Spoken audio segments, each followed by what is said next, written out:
Passover is the season when we remember our bondage in Egypt and our liberation from Egypt, and also in which we are instructed to remember that that experience of bondage and liberation was not only a Jewish experience, but was an experience that we were meant to transmit to the world as a Jewish ethical message about our responsibilities and the responsibilities of all people who wield power vis-a-vis the strangers in their midst.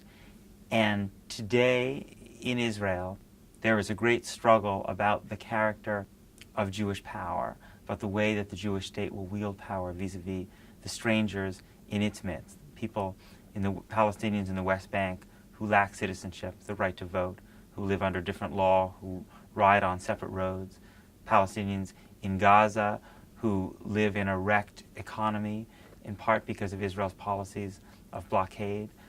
rights of Arab Israelis within Israel, and their struggle to be treated as full and equal citizens.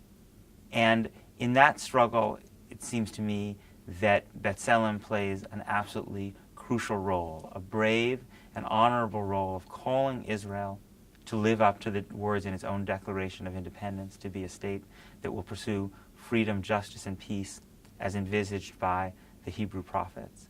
And as American Jews,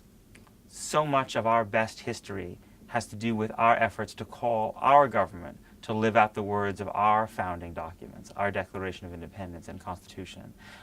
in the labor movement, in the women's movement, in the civil rights movement, in the peace movements.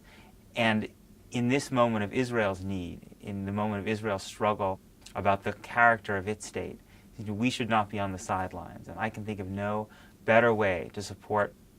those principles in Israel's Declaration of Independence